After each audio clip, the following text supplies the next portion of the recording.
Hola, bona tarda. Benvinguts al pavelló Mies van der Rohe. Good afternoon.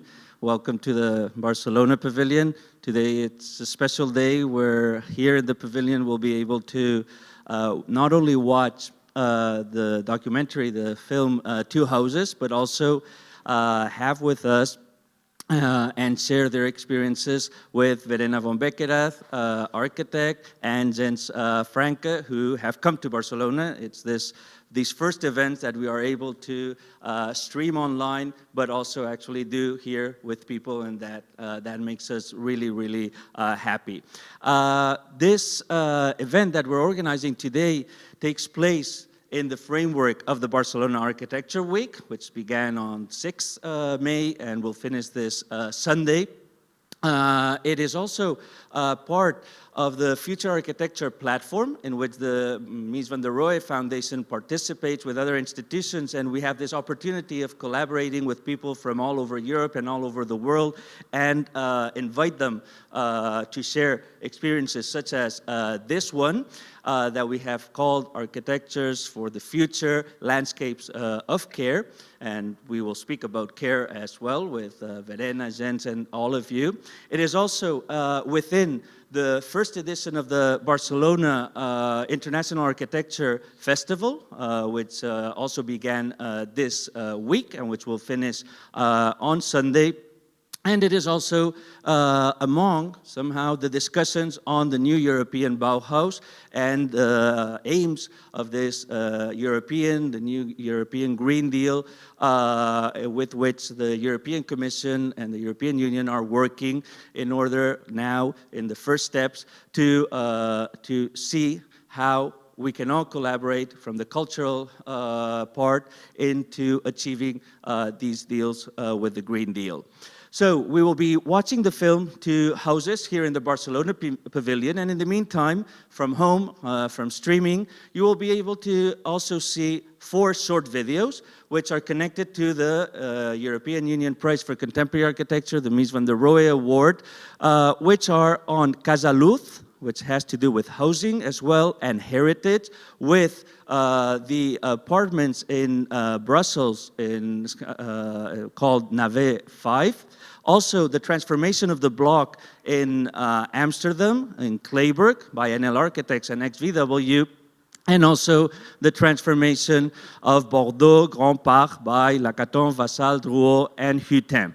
After that, you will also be able to see a trailer of 4 minutes of Two Houses, the film that we are going to watch over here, and then we will all be able to share these experiences through the film and speak about education, about heritage, about filmmaking and architecture, with also some of the people that this year have their offices here in Barcelona and that also have projects nominated to the EU Mies Award connected or working with housing.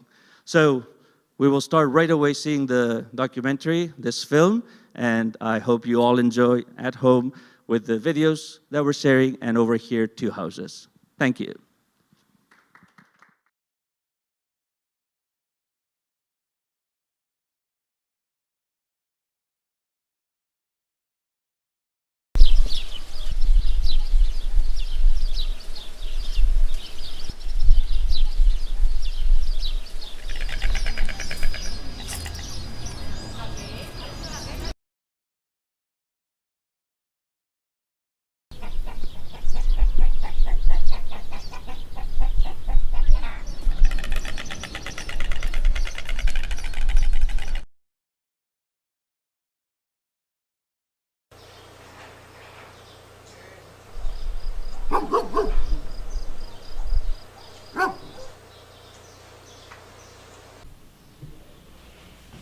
Siempre había querido tener una casa en Extremadura y nunca había llegado a encontrarla. Hasta que un día, casualmente, una prima de unos amigos míos me habló de que estaba creando una fundación para recuperación del patrimonio arquitectónico de Extremadura. Dije, ¿hay alguna que tenga un patio, que tenga un jardín? Que era lo que a mí más me interesaba. Entonces me dijo, bueno, hay una que tiene una higuera. Dije, pues esa para mí.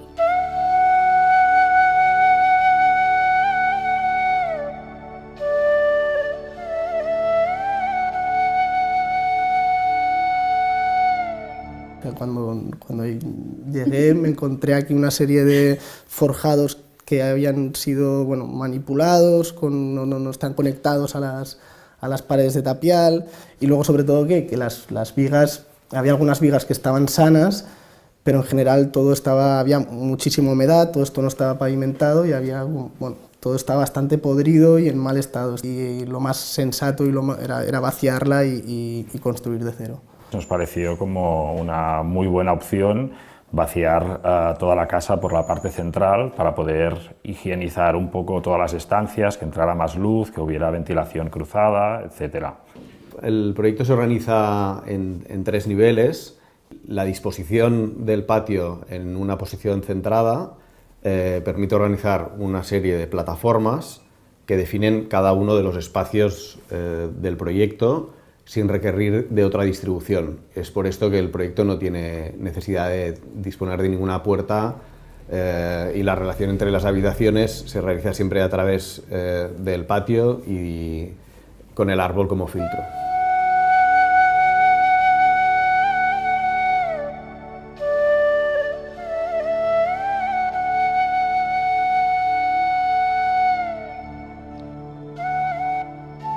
La tipología típica del pueblo tiende a cerrarse, a aislarse del exterior, y esta casa es todo lo contrario. Se abre, permite que entre el aire, permite que entre la vegetación. La arquitectura tradicional responde a las necesidades que ya no existen. Esta parte de abajo pues normalmente se destinaba al ganado y esta parte de aquí es la que se utilizaba como para calentar el resto. Y por eso esa protección tan férrea del exterior, ¿no? De que no penetre el calor en verano, que no penetre el frío en invierno. Lo que más les sorprende a la gente de aquí, lo que les causa tanta consternación, por decirlo de alguna manera, es que hayamos metido un árbol en el centro de la casa. Pues bueno, el árbol, aparte de cumplir la función de dar cierta intimidad entre las estancias que están enfrentadas, pues tiene una misión importante a nivel climático también. El árbol que se decidió plantar es un abedul, que es de hoja caduca. El árbol contribuye pues, en verano a dar sombra y a enfriar un poco la casa, y en invierno cuando cae toda la hoja, pues acaba calentando pues todos los forjados que están hechos. Son forjados unidireccionales de cerámica, acabados en hormigón, tienen cierta inercia y esto contribuye al control climático. Porque claro, esto en vez de ser un lugar lúgubre, pues esto es un lugar muy agradable de estar en verano con fresco. La relación entre los distintos niveles de la casa se realiza a través de la escalera, que está arrinconada aprovechando la geometría de la propia parcela, y estos forjados se disponen a una serie de niveles que están más en relación a la preexistencia de huecos en las dos fachadas. Las ventanas de una fachada y de la puesta no estaban a la misma cota, y se nos ocurrió pues hacer un leve escalonado de 2 peldaños, que al final yo creo que ha mejorado el proyecto y ha hecho que se definan como mucho mejor los usos de cada estancia. La casa permite una doble circulación tanto por el interior como por el exterior, que en el patio, al ser un espacio tan abierto, es algo muy agradecido. Entonces la decisión que tomamos fue mantener completamente plana la pasarela exterior. Por lo tanto, en un lado queda a ras de suelo y en el otro lado queda a la altura de un asiento. Entonces esto enriquece mucho la relación con el patio, porque es un sitio de paso que desdobla el paso interior, pero también es un sitio en el que te puedes sentar y estar a medio camino entre el interior y el exterior. Al final decidimos que lo más sensato era construirlo con medios locales, ¿no? Con la gente del pueblo, con constructores muy del lugar y con los medios que teníamos a mano. Pero que nos permitió tener un control absoluto de la obra, porque el diálogo era muy de tú a tú. Al principio ellos no entendían muy bien, ¿no? Lo que estábamos haciendo, y a medida que iba avanzando la obra cada vez están un poco desconcertados, porque era muy diferente a lo que ellos están habituados a hacer. Pero al final se sentían bastante cómodos y orgullosos de lo que estaban haciendo, porque era como un reclamo para el pueblo y los pueblos de alrededor.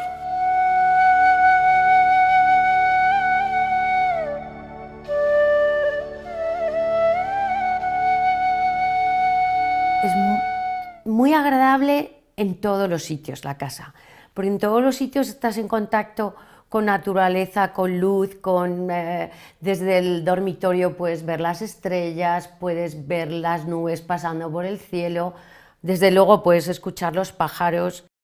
La idea de situar los dormitorios aislados de las zonas de paso, eso crea una intimidad excepcional y con el milagro de que no hay puertas. En los baños al final se hacen una parte muy agradable de la vida, ¿no? El cuidado personal, pues es muy delicioso que te pueda estar dando el sol en verano, es como si estuvieras al aire libre.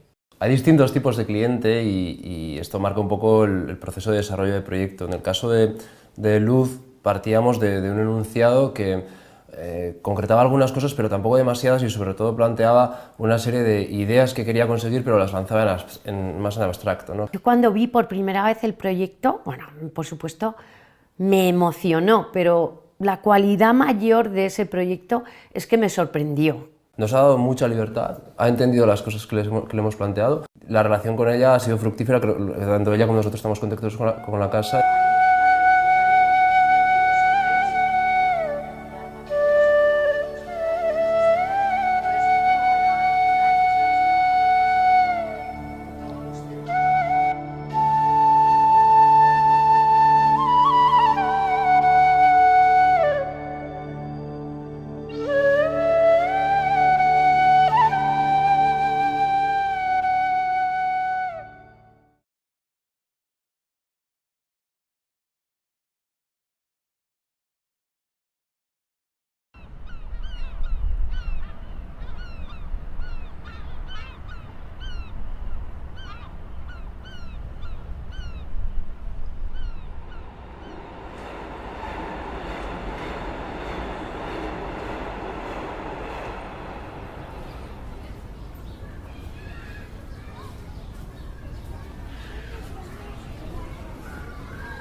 At the time, we are talking about, let's say, 1960, it was built as an ideal city. Actually, it was built as the city of the future.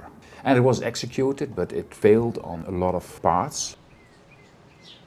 Our role was to supervise the aesthetics and the looks of the building because the initial concept was already clear from the start, which was invented by the consortium, the Flat.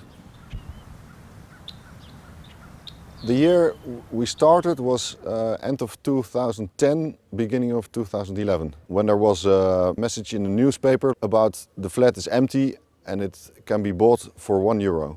But it was also dirty, it was old, and the image was really bad.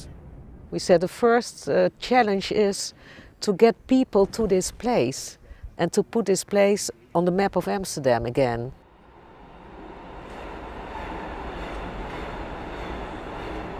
The Bijlmer was a kind of a no-go area. When you would go to live in the Bijlmer, well, it would be the last place on earth where people like to live. There has been really huge problems.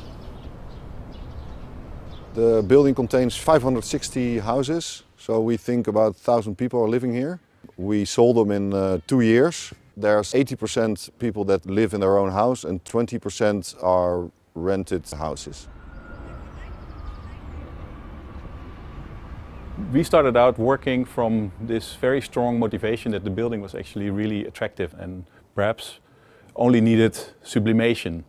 For instance, if you look at this gallery, it consists of many repetitive elements that are very elegantly designed. So the concrete is of incredible strength, which allowed it to be also very thin. And what you see is that the profile of this walkway actually is surprisingly light-footed. So by slightly opening up, only a few degrees, you bring in, or the original architect, Bob Ottenhoff, brought in an incredible lightness.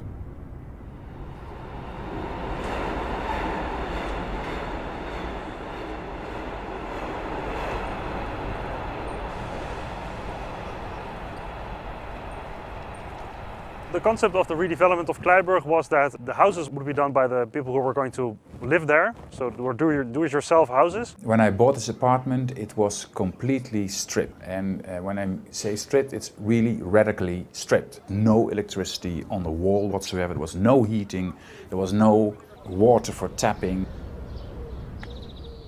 When I entered the apartment, it looked like chaos and war. This picture is taken in September 2013. My youngest son, he's standing in my entrance. Living in the city itself is unaffordable. Many people came with the same vision to this project, to have a flat who is entirely empty, but you can build all the things you want.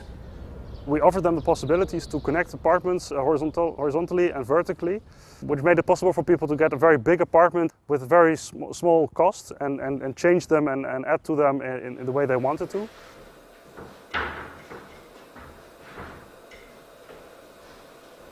We are in a monastery, and it's a community where 8 adults and 6 children. We bought 9 apartments and put them together, like the letter T. So we are now in the vertical part of the T, which is 3 levels. Beneath it will become a social shop, and on this level there's the neighborhood room, also the chapel on this level, and then we go up to the 3rd level. That's also the top of the T, and then we live also on the left and right side. The homes where we live in are separate, but we are connected via the balcony. The other intervention was that there was no good relationship with the ground, you could say, because the ground floor was entirely occupied with storage spaces. We moved all the storage spaces to the floors above, so we could make housing and small commercial spaces on the ground floor. And one of the main things we also did was take out some external elevators which were on the corners. They blocked the view, they were ugly. We took them out and replaced them with new elevators inside the existing cores, next to the existing elevator. Which then exposed again the beautiful horizontalness of this structure.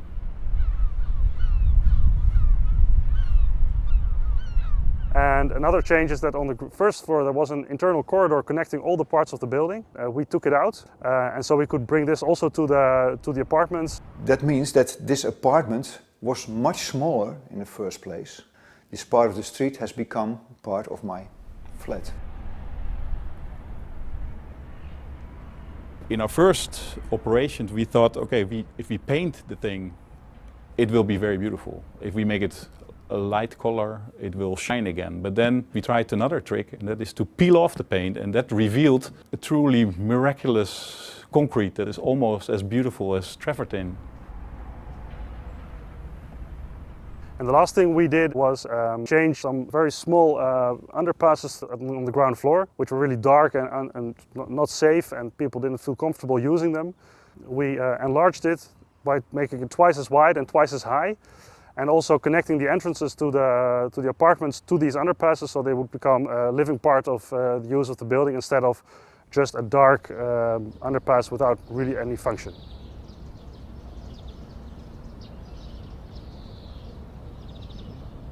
This is totally new for this area, that you put your chair outside, you drink your coffee here, and it's quiet.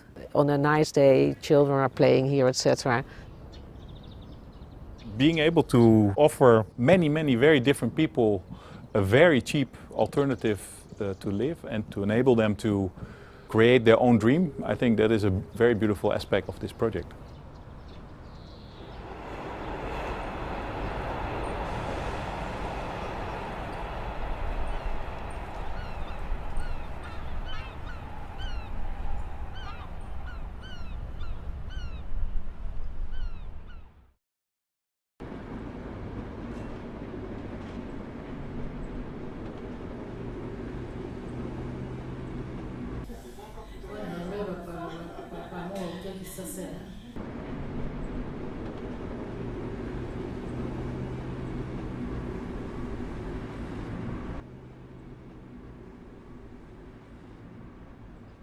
Je suis venue du Congo. Ça fait 5 ans que je suis ici en Belgique. On vivait dans un appartement d'une chambre. La cuisine, elle était toute petite et les salons aussi.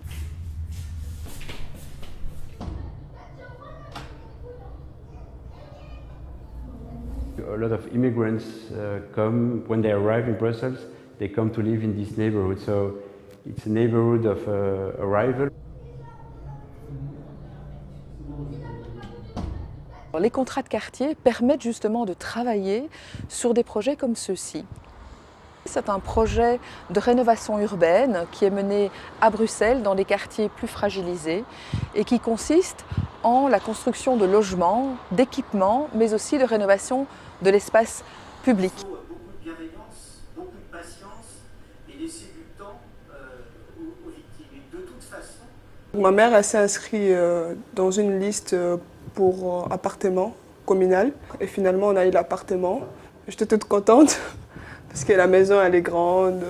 L'agence québécoise immobilière sociale choisit ses familles en fonction de différents critères. Les critères peuvent être la composition de ménage, à savoir le nombre d'enfants, la situation familiale, la situation, on va dire, médicale, ça peut également être un critère, et puis surtout l'ancienneté aussi. We proposed to the client, to the municipality, to make more apartments. We proposed 5 and the competition was a free-based apartments building. So we also proposed larger rooms and more rooms in order to have more large families living in it.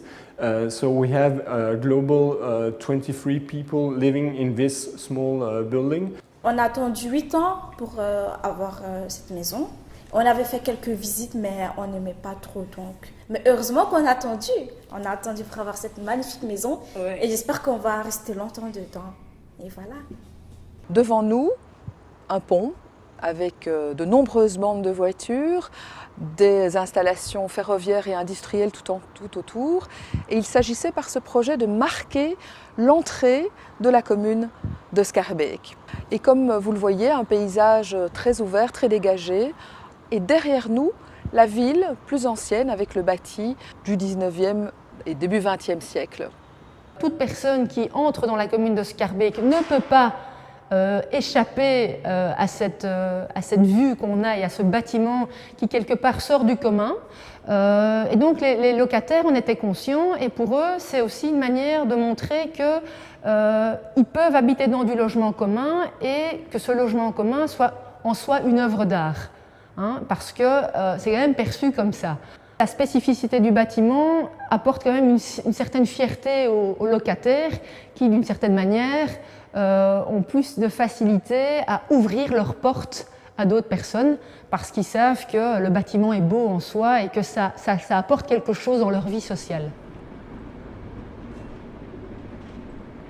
The movement of the plan in order to open the southern courtyard opened the facades on the east and the west, forming an open angle on the northern facade. This makes a quite monumental aspect on the entrance of Brussels, but gives also a kind of warm, welcoming feeling to the commuters, with the angle which is more inside. So, expanding the facades on the lateral made more sun on the southern parts and on the east and the west. The challenge, let's say, of the project was to build here a passive building, a low passive energy building, looking towards the north. Each apartment is different because of its inner circulation, of its ceiling heights and the dimensions of the rooms. It was interesting to have a simple but strong kind of structure. At the outside, we thought that it was interesting to have this brick facade, which gives a kind of velvet impression. It's kind of soft for a very abstract facade, but also gives a sentiment of strongness to the construction, which we thought it was interesting for people who were in a moment in their life which was a bit more fragile, and to have a real home feeling in a hard building which was quite strong. The staircase is one of the main features of the building. It is interlaced with the staircase of the apartments, so it's a kind of game of the movements between the private and the common staircase. On the first floor you have a patio house apartments, and on top you have two crossed duplex apartments with one regular duplex and the other one inverted entering from the rooms. Je croyais qu'on va donner à quelqu'un d'autre. Comme thème, on était nombreux. Après, pour finir, on m'a donné quand même, les enfants, ils sont contents ici, même mon mari. Architecture has also a social impact on the society.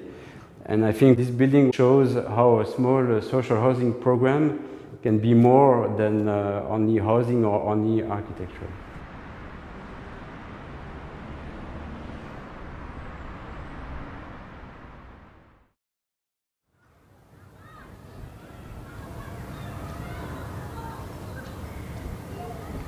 The first act of sustainability is not to demolish what is not at the end of the life. Avant, on avait juste 50 mètres carrés pour un T2. Aujourd'hui, on a gagné le double. I think we have to come back to very, very direct and simple solutions. The question is to make good housing at an affordable price. It's not a question of architecture, it's a question of capacity. And we give them a capacity to live. Just to live, better than they lived before. Sur le Grand Parc, c'est une population à très faible revenu. Et donc on avait un double problème, grande fragilité sociale et en même temps une population qui vieillissait. On va frapper un grand coup avec ces trois premiers bâtiments pour que la ville de Bordeaux s'engage aussi sur la requalification du parc avec nous et qu'on engage massivement un effet de transformation radicale de ce quartier et que cette offre-là pouvait faire venir de nouveaux jeunes ménages. L'environnement a vraiment changé, la population est totalement différente, contrairement en 2006-2007 jusqu'en 2013. L'environnement était vraiment pas agréable à vivre, pas du tout. On a des jeunes qui sont déscolarisés, qui sont des durs à cuire, qui pensent être les maîtres du quartier. Mais ça, on l'observe partout en France. Et Bordeaux est une ville, par rapport aux questions de délinquance ou de violence urbaine, extrêmement calme. Et le Grand Parc aussi. Il y a une naïveté sociale, voire politique, à croire que parce que l'on réhabilite bien un immeuble, après les gens vont se comporter mieux. Ce n'est pas forcément vrai. Des gens qui sont trop mal dans leur situation familiale ou sociale vont continuer à se comporter comme avant. Ces trois bâtiments, le G, le H et le I, étaient normalement voués à la démolition. C'est-à-dire que l'ancien dirigeant avait prévu de démolir ces 530 logements, considérant que ce n'était plus une offre d'habitat digne. Mais il n'y avait pas de prévision de date de démolition. Et on laissait se dégrader ces trois bâtiments. C'était vraiment avant, c'était pas beau. C'était vraiment pas beau, non. Moi, quand j'arrive, je suis opposé à ces politiques de démolition. Our philosophy is extremely clear. Never demolish. Always transform, add, to do more and better. One transformation on existing building like here is something like 50,000 to 55,000 euro per dwelling.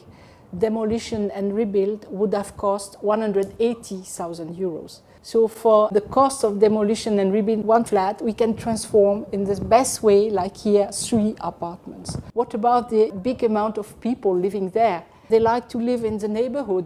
530 flats, it means perhaps more than 3,000 bedrooms, living rooms, bathrooms, where people have lived sometimes for 30 years. Quand on visite les logements d'origine, ils sont plutôt petits, le séjour est assez contraint. Les chambres sont de taille assez réduite aussi, mais en même temps, ils sont extrêmement bien distribués, ils ont de très belles qualités, et en plus, ils ont été très bien construits. We just move electricity, ventilation, some design inside, but not a lot. And we put also a new lift on the north part.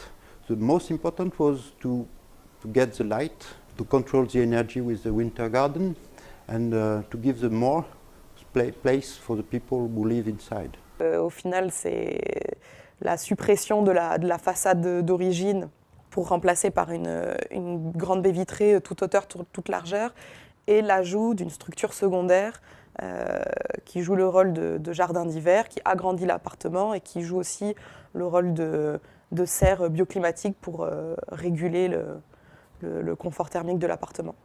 Donc c'est créer de toutes pièces une structure indépendante, autoportée, à côté du bâtiment existant. For each apartment, we have to make the work during 2 days, no more. And all the people, they were living there during the works. Each one was sleeping in his bedroom each night. And the workers, they are outside. It's like a very large scaffolding and definitive one.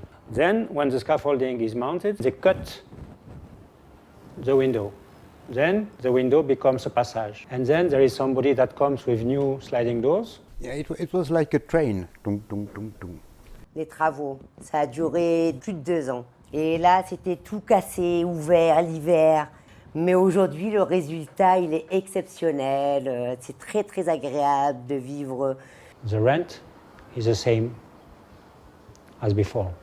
Cet appartement, par exemple, c'est moins de 300 € par mois de loyer. Un appartement qu'on voit dans le paysage ici, c'est 3 fois et demi ce montant-là. And the benefit, it's not a new door or something, some decoration or painting or something. It's capacity and place, no more, and light. It's very simple. But we had also these roofs of these 2 long buildings, which are quite big and offered this potential of building additional houses. C'est comme, on a l'impression d'être dans un bateau, parce qu'on voit toujours le ciel. Alors là, quand on est assis ici, on voit le ciel partout. C'est très reposant.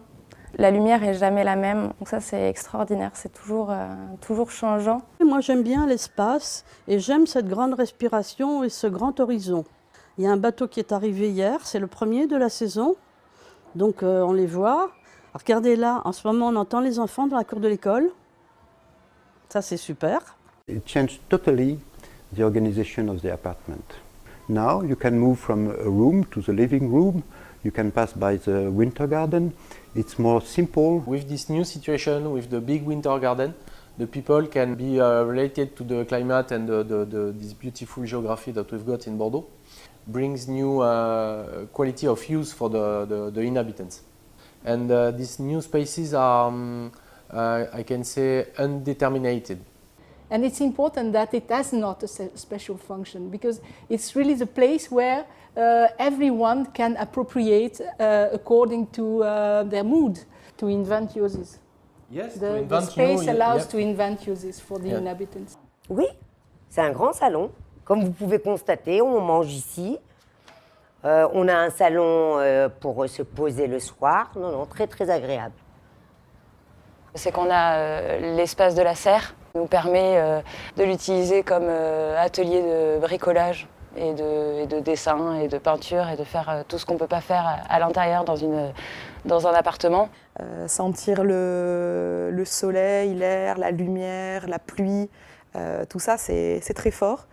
Et ce qui est génial aussi, c'est de pouvoir jouer avec ça.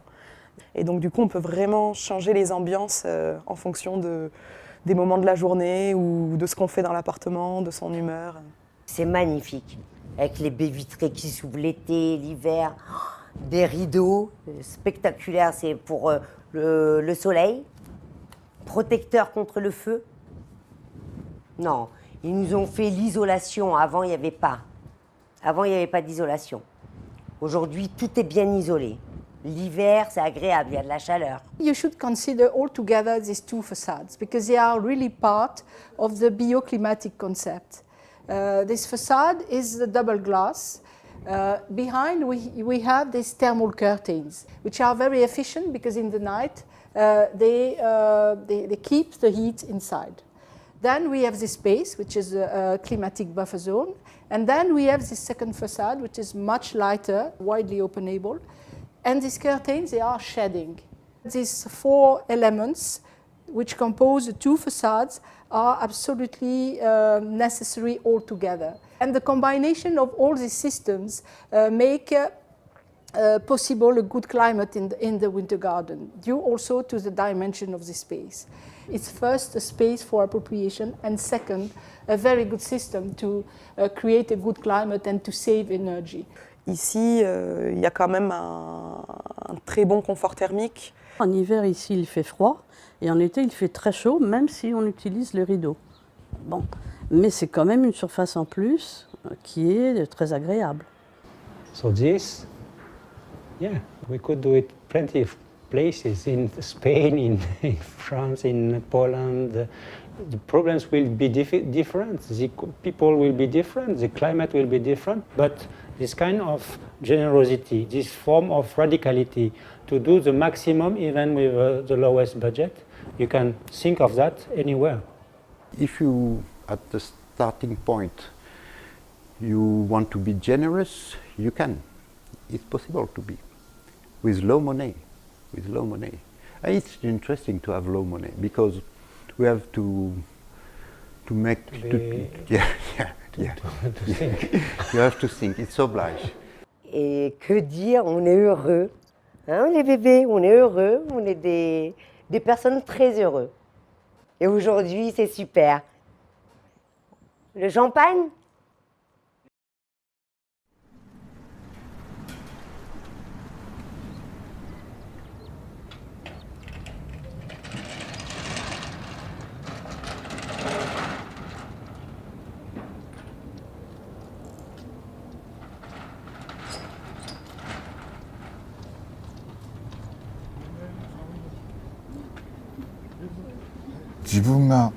He did not drink な。その代わり酒が飲めないからタバコ。ヘビースモーカー。ああやっぱり帰ってきてからじゃなかったかな。覚えてきたのかな。ウロピュースに教わったのかな。それは分かんないけど。はい。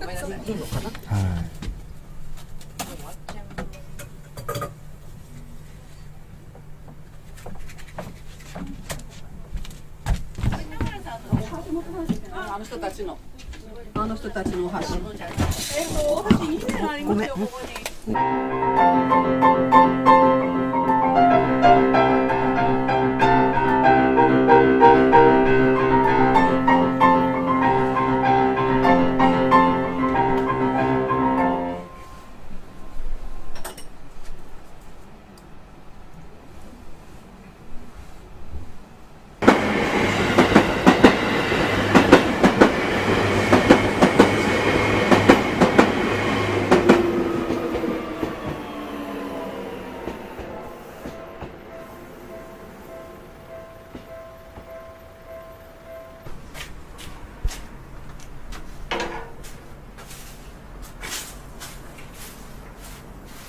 各地に台東歴史研究会、文教建物応援団、杉並建物応援団、中野建物応援団の5つが都内にはあります。その中の広報としてブログを書いたり街歩きをしたりしているうちにこの活動もとても面白いものと気がつき、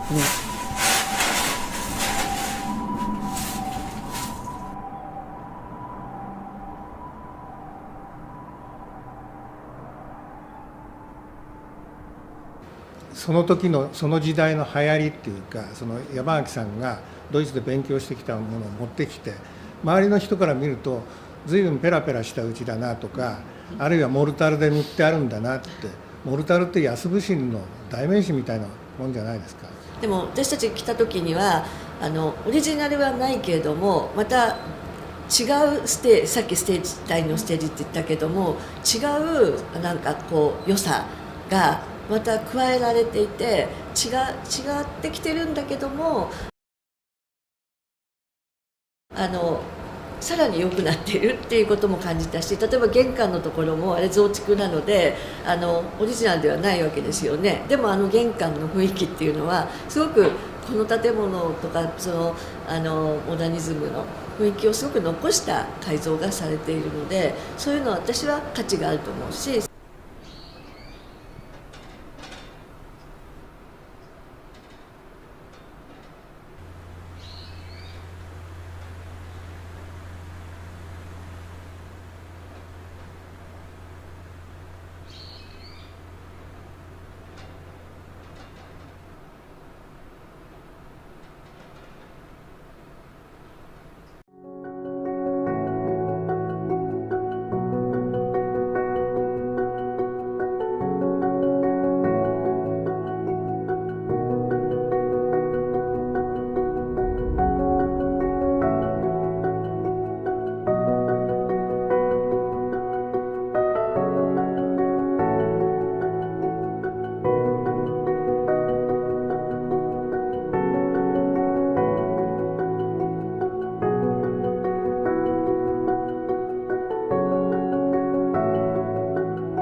Congratulations, Jens and Verena. It's been great to see the documentary.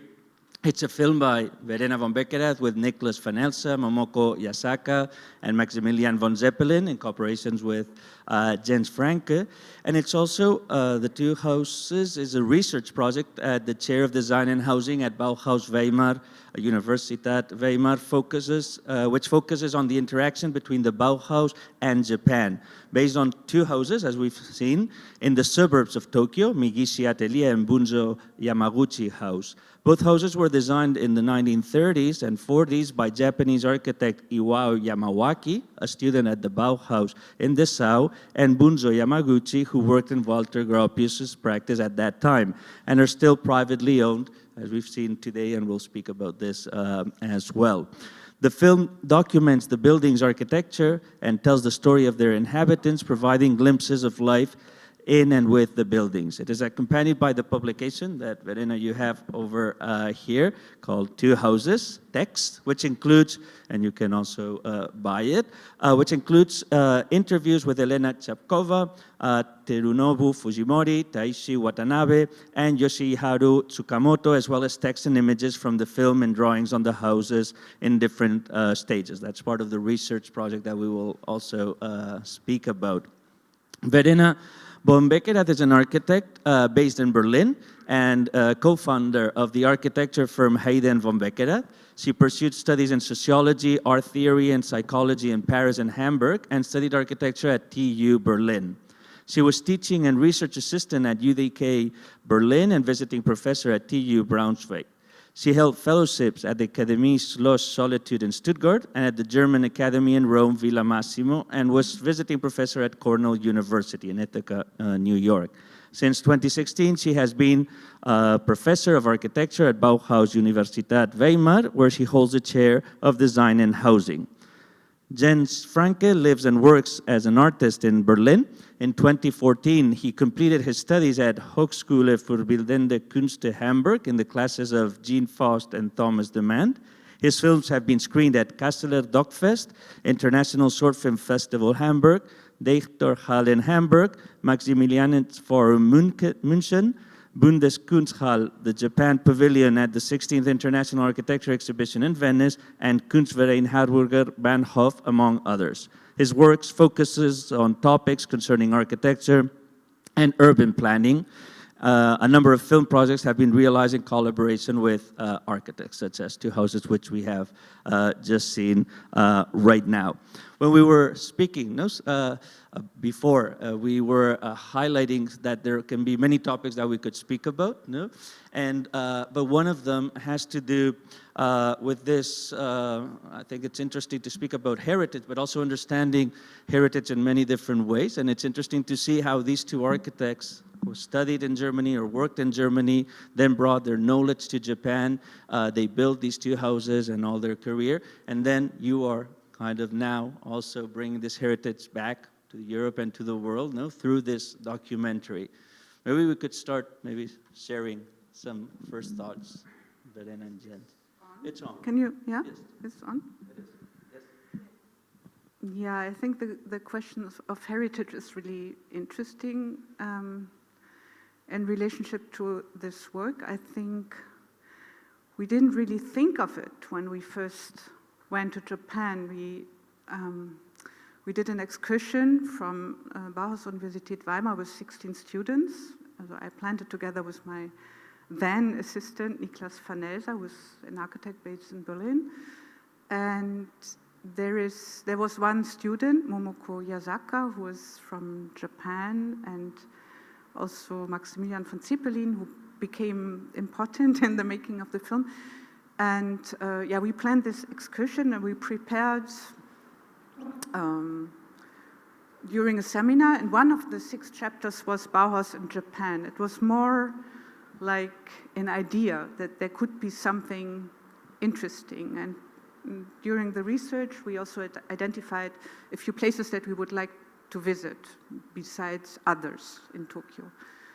And we met Helena Chapkova through the internet, and we read her writings about the relationship between European and Japanese culture and the interchanges between the two wars. And we met her, and she introduced us to Aiko Yamamoto. And I would also like to introduce Takeshi Motomiya, who is here, and he's the cousin of Aiko Yamamoto. Aiko Yamamoto is the woman with the red pullover. She has two different red pullovers she's wearing in the film, so this is easy to remember her. So I'm very happy, Takeshi, and also Ma, his partner, that you are here today. It's a big surprise. Yeah, heritage is so interesting because there's so many meanings of heritage in the film. First of all, as you said, the two houses that are Bauhaus heritage, if you want, and it's also a little bit strange that we are coming from Germany and looking for German heritage in Japan. But then we became really interested in the houses themselves as artifacts. We found that they are in danger somehow in two different ways, but the Megishi atelier has some cracks and is not in a very good condition. So then our reaction was, we have to help to conserve these houses because they are not really documented, they are not listed, they mean something to us and also to their owners. And when we decided to come back and to do the film together with Jens, our interest shifted to the people.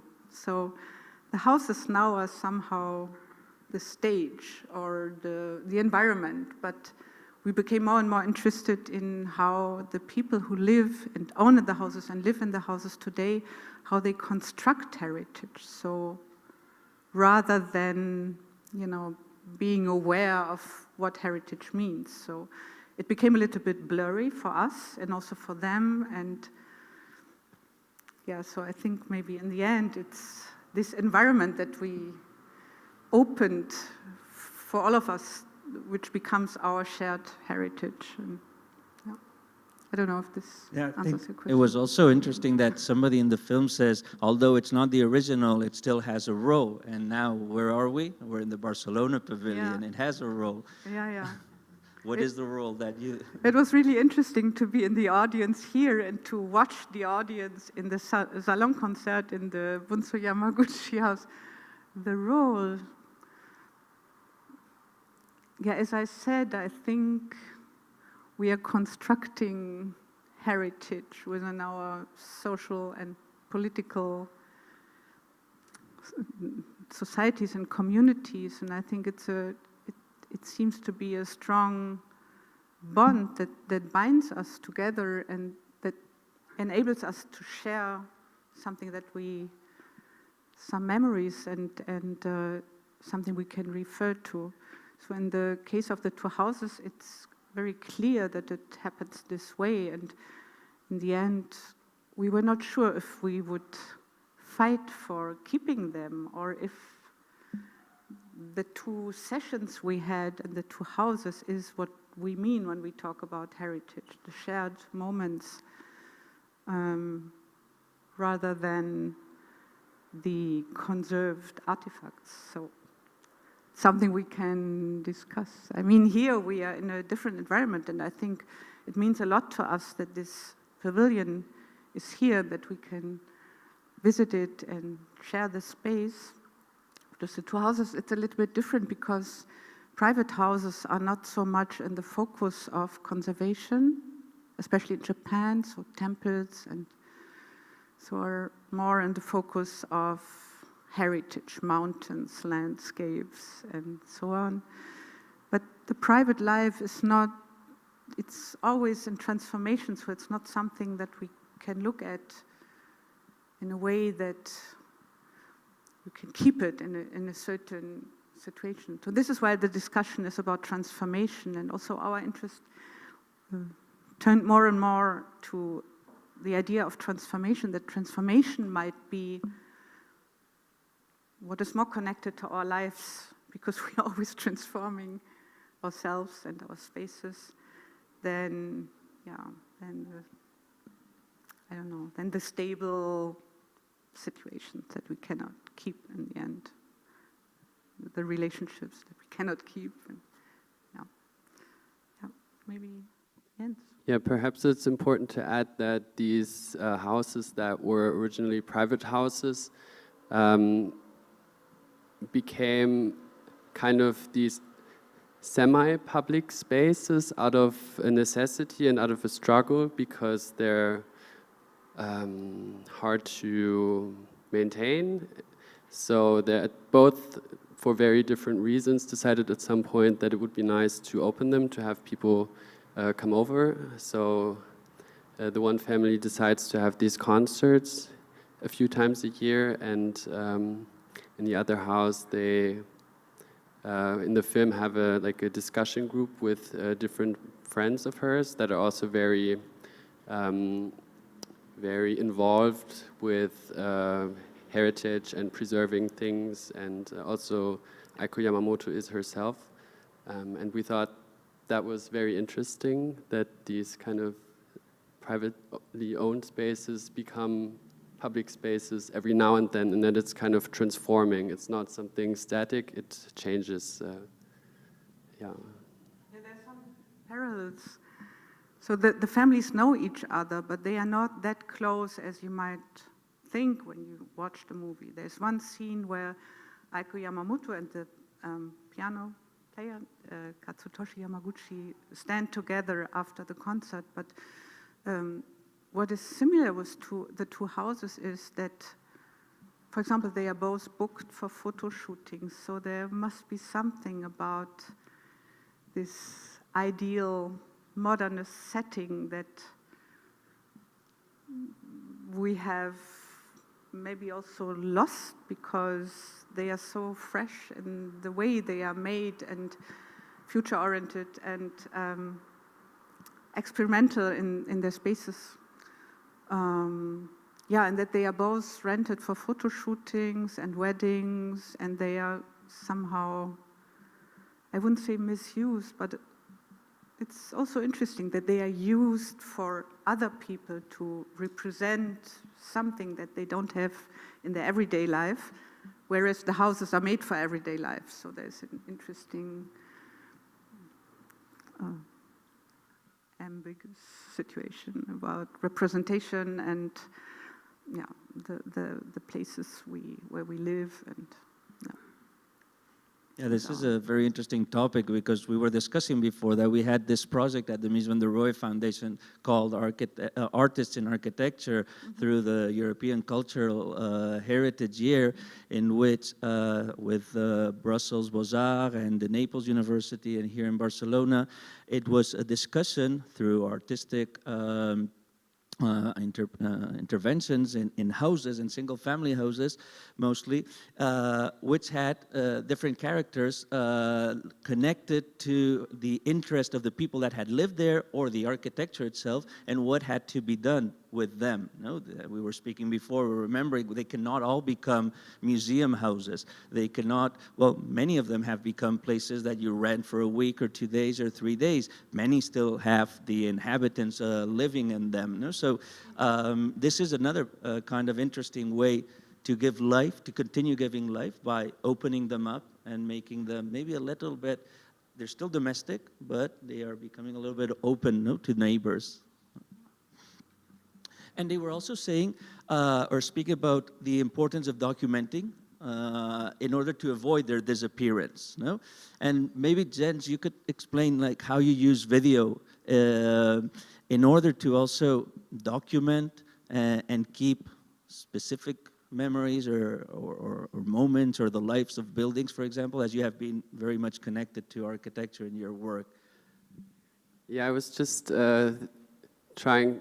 So I love architecture, but I'm not an architect, and I was thinking about this before, what I'm really interested in, and I think it's the complexity of architecture. It really doesn't matter the size of the project. It can be a really small project, it can be a huge urban project. It's usually always complicated, because it's a collective effort. There are so many different people and interests involved, and I think one of the things I'm very interested in is this process that usually after something is finished just disappears. And so I've made a few films that are more about the building process of things. And another thing I'm really interested in is the fact that I think architecture is not something static. It's very much alive and it breathes through the people that use the buildings. And I think that's where film and architecture kind of works together in a nice way. And there are also lots of similarities between film and architecture that I think are great. For example, this idea of, or this moment of time that you have to, that you spend a certain amount of time in architecture always, but also when you watch a film, there's always this time aspect to it that connects these. There are lots of similarities that I think are really interesting. And I think something also very important to also highlight is that this is part of a research project at the university, you know, academic research connected with this kind of outcome, which is the film. And I think it's interesting too, and we also have several architects here who are also professors, and sometimes it's not that easy to come out of kind of usual or out of the box projects. And so how did you manage, or how do you see the importance of this connection between the regular academic teachings and the possibility of going with students to Japan and finally developing this film? Yeah. So first of all, when I had some visiting professorships before this position in Weimar, and when I was appointed, I really wanted to do something that is very different to my practical work. So I really split my work into two halves. I didn't want the practical work to influence the academic work. But on the other hand, there is of course an influence if you are a practicing architect. So teaching might be different than being a teacher. So I really wanted to think in projects and also in the idea of collective knowledge that can be gained together and that is not pre-thought. So I didn't want to work like with the students, like giving them a competition brief and then having the best students. Also, I really wanted to try to work with them and to have a kind of learning and teaching interaction between learning and teaching. I told them I want to learn myself as well, because it's not that I know everything and you know nothing. The opposite might be true. And from this proposition, we also started to have a one-year teaching research project. So we thought a seminar, an excursion, and a design studio together. We told the students, if you take part in the seminar, we want you to stay with us for the studio, and there will be an excursion in the middle. So we had 1 year instead of 1 semester. And this gave us the chance to plan the travels to Japan, to do the necessary research before, and also to leave the topic of the design studio to our experience, because we thought when we come back from Japan, we have changed in a way. Something has changed us because we don't know what it does with us. And when we finished that, the evaluation was also very important because it was a kind of experimental studio. And from this evaluation came the idea to work on a research project on the two houses. So it was really a result of an experimental approach to teaching. And the other thing which is interesting is that we are, as designing architects and teaching design studios, we also asked, or there is this idea of what kind of research can we do. And I also thought that maybe this kind of approach to teaching can maybe also lead to research if we do this in a certain way with open questions. And so this is how the film became, and the publication with the interviews became a kind of research that is, it was funded by the state of Thuringia and by the university a bit, and we had another funding by IFA, the Institut für Auslandsbeziehungen. so that we were able to go back to Japan and to present the film, which was a very important element. So we went 3 times all together in, I think, in 18 months or so. Yeah, I think it's a lot of effort and work that has been done. It would not be possible if we were not a collective. So 2 out of our team were students. They are now architects working in Switzerland for 2 different offices in Zurich and Basel. And the fact that they stayed with us and that we stayed working together instead of splitting after their graduation is a very important piece of the whole thing. And so I think the 1-year teaching research project made some bonds so that we really wanted to go another step forward. But I know that it's something special. It depends on many, many different things and also special persons and so on. We did a second project in the Hudson Valley in collaboration with the Columbia University, and there's a documentation that is now shown at AEDIS at the moment in Berlin, so it also had its career, but I think the film is something we cannot really repeat. It's, there's a lot of empathy and effort that went into it. But we are very happy about it. I think there is this idea of knowledge that wasn't there before, and we also learned a lot. We studied Wim Wenders' Tokyo Ga, and we had a lot of books and films that we were surrounded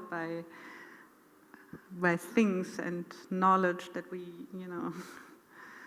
worked on, and there are many references that are not visible at the first moment. So many people say, okay, I have to see it again, like my father, like Ivan, second take, and then there might be other things to discover.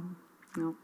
And what was the opinion of people when they saw it in Japan, the inhabitants? It was really interesting. It was, we had a large screening at the Goethe Institute. They have a large auditorium. There were about 80 or so. So we all went back, the whole team. Jens, Momoko, Niklas, Maximilian, and myself. And also Helena Chapkova was there, so she was at our side the whole through the whole process.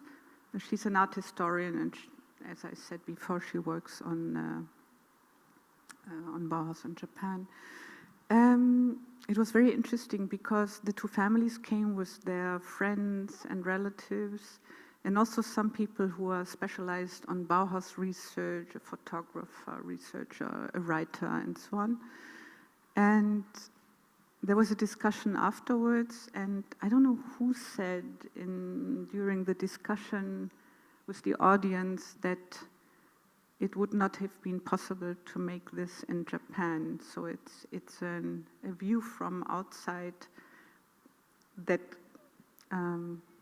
comes very close to their everyday life, but they maybe wouldn't look at their everyday life the same way. So that's something we found really interesting. And then we had an exhibition at the Migishi Atelier with 9 framed film stills, and then there was another more intimate screening at the Migishi Atelier. So there were 2 interesting encounters, re-encounters, and yeah. Yeah, I think in a way the filming was a very intimate process. So I didn't know these families before, and we didn't have that much time. So we got to know them very fast. So it was important for me that after the screening in Tokyo, I felt like they really could identify with the film, because otherwise it would have been very weird. So that was a really nice experience to see that they were, can identify with the film. And that was also something that we were really working on, and that was difficult for us to solve our own roles. So how do we look at our own experience and how do we look on the lives of others in another culture, other generations. So how would we place ourselves within this ecology of everyday trains, buses, little duties and communities and biographies and ideas. Also how Katsutoshi Yamaguchi reconstructs his father is really interesting, how he idealizes his father's character, his gentle mind, and that the garden was made for viewing like Villa Katsura. This is his idea of a father who is not there anymore. So, so we try to be, of course we are part of it, and the film starts with ourselves being in the station, Shinagawa station, and going to the archive and so on.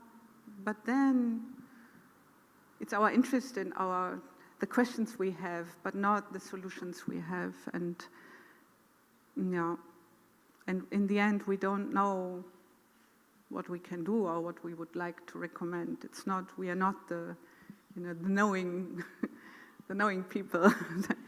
We are more the ones that have observed something and maybe related people, places, and time in a small work. Yeah. Now we have this film festival in Barcelona, and we've seen in the last years that there's many more documentaries and films connected to the figure of architects, but also to architecture and the city and so on. And so photography has always been very connected to architecture, but we've been seeing film in the last years being kind of more present in the representation or explaining the stories of architectures. How do you see this tool? For example, in the office, do you use it as well, or in terms of artistic ways of also? Yeah, in your case. Okay, we used it when we were asked by the Mies Award twice. It was 2 projects that we were asked to have a film, and Jens did the film for the IBEP, for the residential and studio building, so we were already in contact. And the first one was done by Clemens von Wedemeyer and Maya Schweitzer, and they live in the R50 building. So these were the two situations. I'm personally very much interested in film. I always was. I also think that film and architecture have something to do with each other. I'm less interested in using film to document our projects. I'm more interested in the autonomy of a film and the autonomy of architecture and how they might be related, but less in documentation.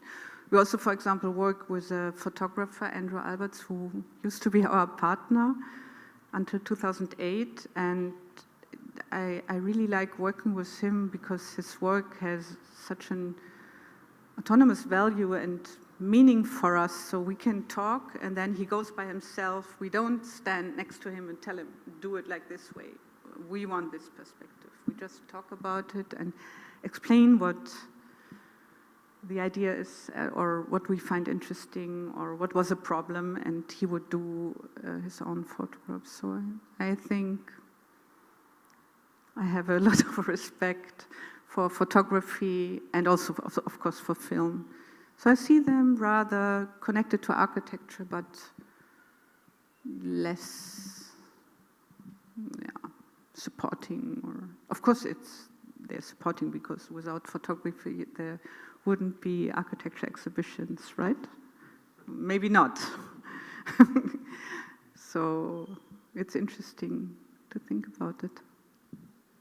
Sometimes in photography of architecture, people are not that much present, or they were not very present at the beginning. There were problems sometimes with movement, and photographers wanted to have still images, and that happened at the very beginning, and it continued. But in films, not always, obviously, but we see mostly the social life, the domesticity in housing, or like the activities that take place. So that's also maybe the possibility that that film gives to. Yeah, I was also thinking about this earlier, that it's a great way of making spaces accessible. Now, also in these times of the pandemic, where I'm also working on another project where there are a lot of private spaces where we filmed in 2019 when they were still kind of more easily accessible, and they've become kind of difficult to access now because of the pandemic, and how you can use film to make spaces accessible, and how it's also a great way for buildings to travel, because obviously buildings can travel, and yeah. I don't know, we have different people here in the audience. I don't know if anybody has a question. I know that there's 3 of you who have been involved in housing. And in this year at the EU Mies Award, you've got, it's all collective housing, but still there's also transformation and heritage involved. No? In the case of Ignacio López from Lagula and Pere Buil from Bora Arquitectes. In the case of Martí, it's a new housing block here in Samboy. Would you like to share questions and also maybe the issue of video, or if you use it as a tool, or you would like to use it more? Pera, gracias. Yeah, working? Yeah.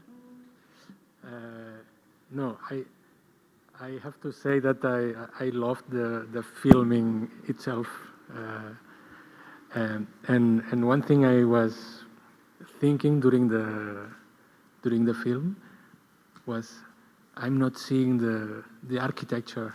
I'm not seeing I'm not understanding the building as an architecture, let's say. No? And I think it's really in purpose of view, I guess, because it's more focused about life of people, how they react to the space, how they think about the building, but at the end, there are some stills of the film that really try to, as I understood it, I understood a little bit more, some more architectonic scenes, let's say, no? And it's at the end of the film, really. I don't know if you had the same feeling, but... No, the narration of the film is a little bit complicated, because we are introducing the first house and then the second house, and then there's the event in the first house and then the event in the second house. And there's also photography of the 2 houses, especially with the Megishi atelier at the end, but it's in the end, during post-production, we decided to focus on these 2 collective events rather than on photography, though there is architectural photography. So there are different approaches to filmmaking also in the film. There's a hand camera during the bus ride with the nice, generous gesture of the bus driver who greets his colleague. And the many trains. This is something there too, and the 2 houses are in the suburbs of Tokyo, but not in the same. So this is us. We were on train rides, every day from here to there. And it's also, if you follow Roland Barthes with his book Empire des Signes, he describes the station as the important nucleus for the development of the city of Tokyo. So it was important for us to have the importance of the infrastructure as part of the film, because Tokyo is made of mainly single houses, and they're only in a few places there are high-rise buildings, and the rest is like this. And these 2 houses stand out, but you have to look closely. So that's also something that we wanted to focus on. You have to look twice, and then you can see, oh, there's something different. The window is a little bit larger, and something is different. Yeah. Or, for example, with the Bunsu Yamaguchi house, it looks like a traditional farmhouse, but then the slope of the roof is a little bit different. It's not exactly like the traditional Japanese house. So there are small details why they stand out, and they have large gardens, so that's why we focused on the garden with the Bunsu Yamaguchi house. So it's not really about the objects, it's about the environments they create and the details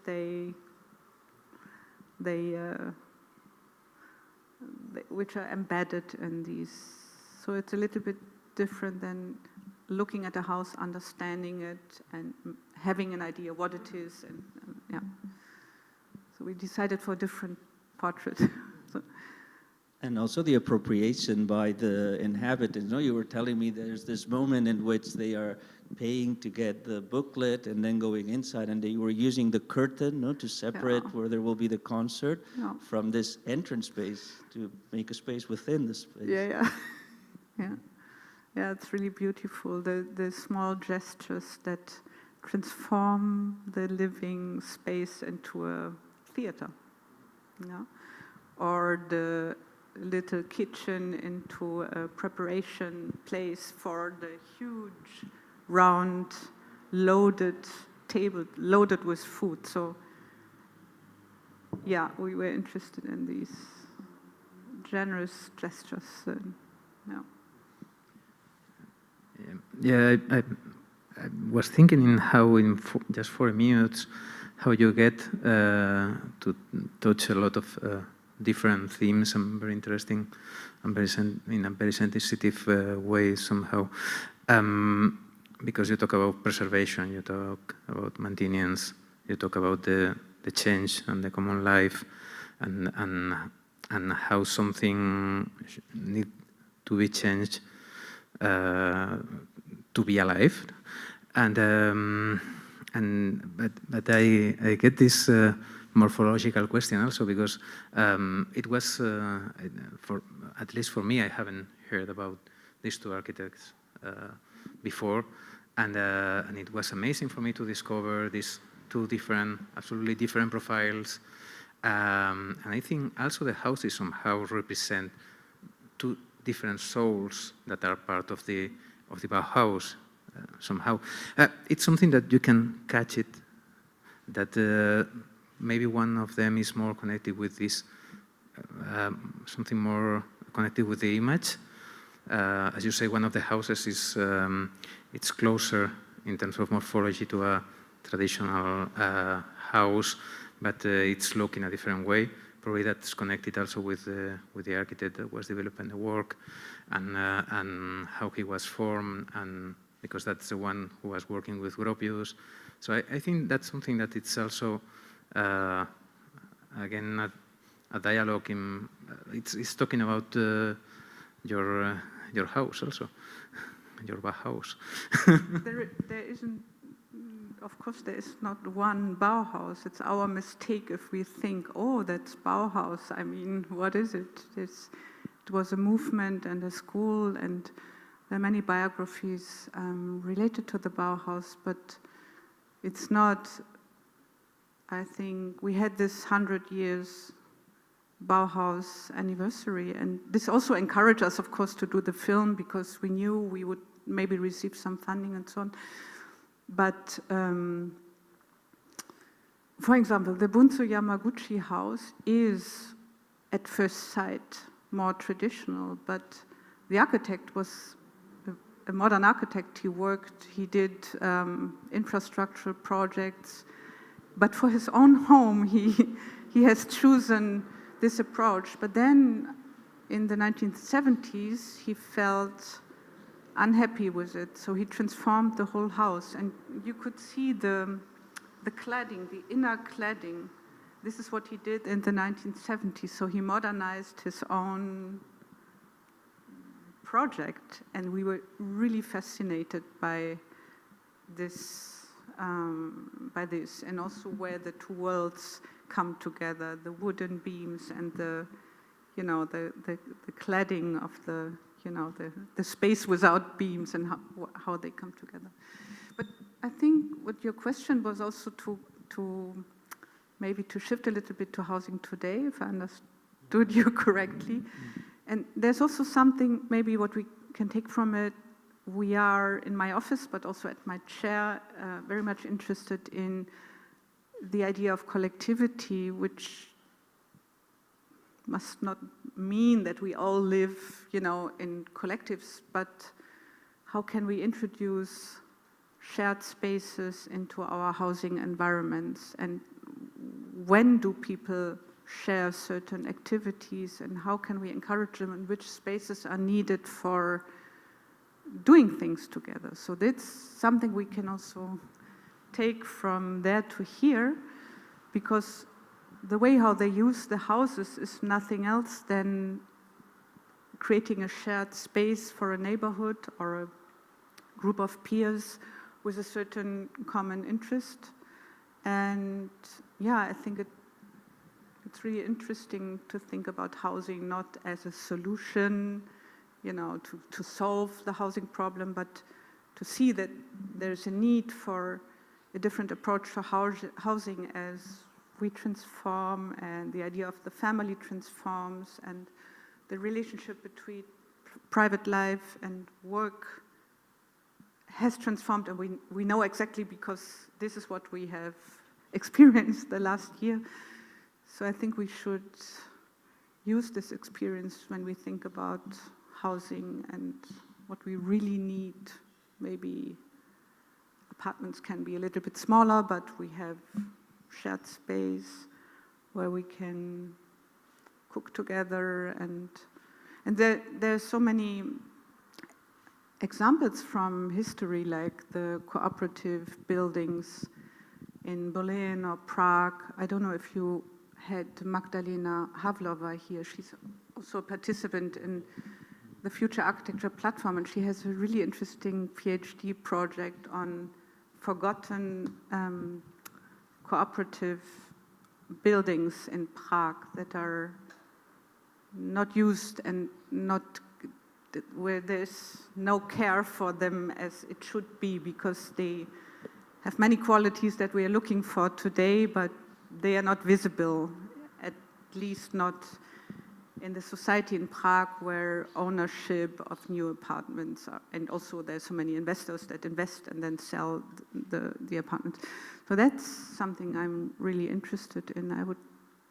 When we talk about housing, I think it would be really interesting and also necessary to rethink what we really need and how we want to live in the next decade and longer than that. Maybe if there aren't any more questions, just to finish, how does the book complement, I think we haven't spoken, but also how the publication complements your research project? First of all, we have a series of publications at my chair, and we work with a graphic design office in Berlin. It's Bus Group. They also did the graphic design for the film, so the subtitles and so on. And the idea is to publish not regularly, but to publish certain issues that we are interested in and we find we want to share it with others. This could be a seminar, or here it can be the interviews that we couldn't and didn't want to include into the film because we really wanted to give the voices to the inhabitants. That was a decision we already made when we did the shooting in Tokyo. We found it's too much material. We have to split the project into two. And also one of the publications is an exhibition catalog and so on. And this one is, so it's the subtitles of the film, the English subtitles, because the film is in Japanese, so they're all the subtitles in English and some stills from the film, little stills in black and white. And then there are 4 interviews. So one is a talk with Helena Čapková. This one is more about our approach to the 2 houses, because she's interested, because our approach is different than hers. And then we have interviewed Terunobu Fujimori, who is an architect based in Tokyo. He's quite an important architect, and he has published, he has done a publication about the Megishi Atelier, and when we ask him what he thinks about the 2 houses, he says, the Bunsu Yamaguchi house, yeah, we are it's fine with the house, but we don't really think that there is something we have to preserve. But the Megishi atelier, there is the large studio window and the staircase. The rest can be changed, but these two elements, this is the essence of the house, and this is important. And then we have talked to Taishi Watanabe. He's a young professor at Waseda University. It's our partner university, so we have a long partnership between Weimar and Waseda, and he also says something very interesting. He speculates that the small building in the back of the garden of the Bunzo Yamaguchi house might have been the first architecture office in Japan, because he says that Bunzo Yamaguchi brought the idea of the architecture studio, the practice, from his experience with Gropius, and this was not known in Japan, and because the work was done by carpenters, so this is his approach to our questions. And the last interview is with Yoshiharu Tsukamoto, who is a professor. He's a partner at Bauwau and a professor at Tokyo Tech. And he works on houses in Tokyo since 1945. There's this exhibition which was at Maxi in Rome and then at the Barbican in London. And when we first went to Japan in 2017, we visited the exhibition there, which was really interesting. It had already traveled and so on. So we are asking him about the two houses, and he says that they are different because the houses after 45, they were also a political instrument to reactivate the Japanese economy, and so every family was encouraged to build their own house, and this was where architects came in. And then we're asking again about the generosity of the two houses and the large gardens and what he thinks about it. And then it comes to conversation and transformation of old buildings. And he says that it's difficult in Japan to work as an architect because the building industry is so strong, but that younger architects are shifting their interest to transformation of existing buildings, and that he finds that this is an interesting way to go. And then at the end, there are drawings made by Momoko Yasaka and Maximilian von Zippelin, different stages of both houses during the process of transformation. Yeah, that's it. So. Jens, would you like to add something? No, that's fine. No, I think. You can look at, if you're interested, look at it. I have a few books with me. Yeah. I think there was a really nice part of the conversation in the film in which I think it's one of the professors from the university there in Tokyo in the film, he starts speaking about one of the two houses, and he says, this is an ordinary house. And then he starts kind of highlighting a series of qualities that could bring us to understand, yes, and that it is also a heroic kind of finish. And this brings us to that quote by the Smithsons, that architecture has to be ordinary and heroic at the same time. And you are bringing this to us through the documentary, through two houses. So thank you so much. I think we've had a very nice conversation, and I really wish that the film will continue traveling and being seen in as many places as possible, because it's really, as we've seen, worth it. Thank you very much, Jens, and thank you very much, Verena. Thank you all. Thank you.